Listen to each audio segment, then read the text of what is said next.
Nah, ini teman-teman saya mau koreksi, coba ya. Di sini ada judul analisis tekan kuat beton jembatan Kartini Semarang. Nah, kalau teman-teman menuliskan setting atau tempat, ini ditulis Semarang itu kan ada dua, yang satu kota, yang satu kabupaten. Jadi ini ditulis kota atau kabupaten. Karena yang namanya jembatan Kartini itu tidak hanya satu di Semarang ataupun di Jawa Tengah, ya. Kemudian di sini ada logo. Logo itu biasanya normalnya itu 5 kali 5. Kemudian ada tujuan penulisan. Oke, memenuhi tugas bahasa Indonesia. Kemudian di sini ada dosen pengampu. Ini kebetulan nama saya ya. Ini adalah singkatan nama saya. Jadi S kemudian titik kemudian koma. Kemudian gelarnya S koma. Kemudian di sini kalau dosennya sudah S2 itu berarti ada M.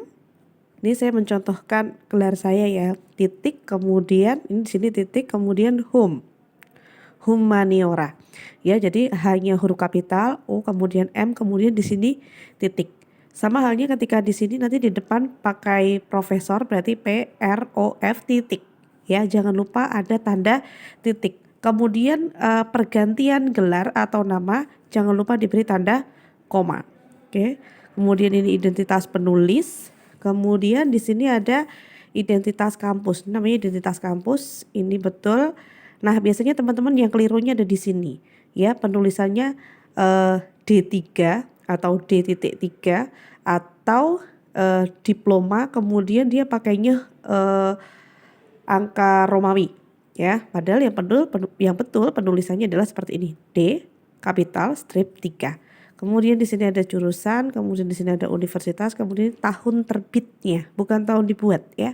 Tahun terbit. Sekarang saya mau mencocokkan tentang bab 1 subbab 2 tentang rumusan masalah. Jadi penulisan rumusan masalah itu ada dua macam sebetulnya.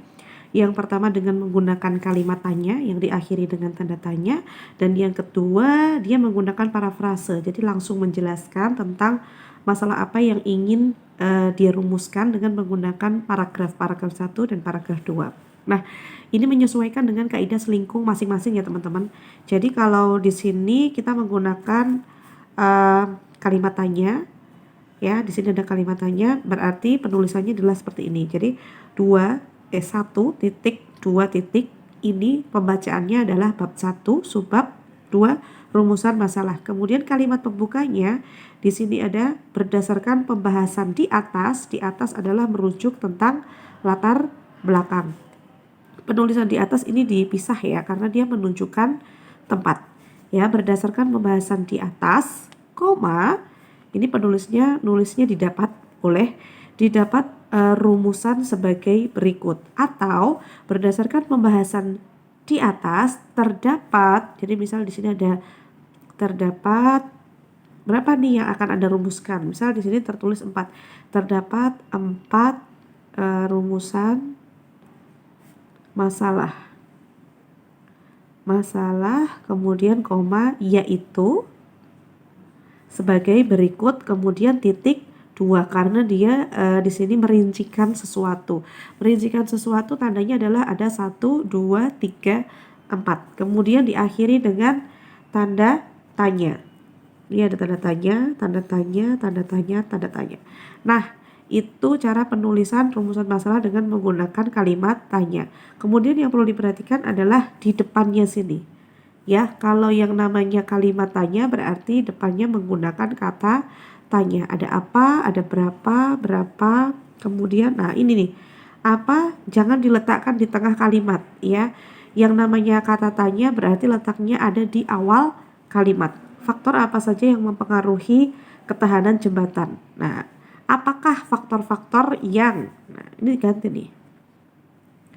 Apakah faktor-faktor yang baru di sini nih yang mempengaruhi ketahanan jembatan. Nah, di sini. Jadi ada, kalau Anda ingat, ada apa, ada berapa, ada siapa, bagaimana.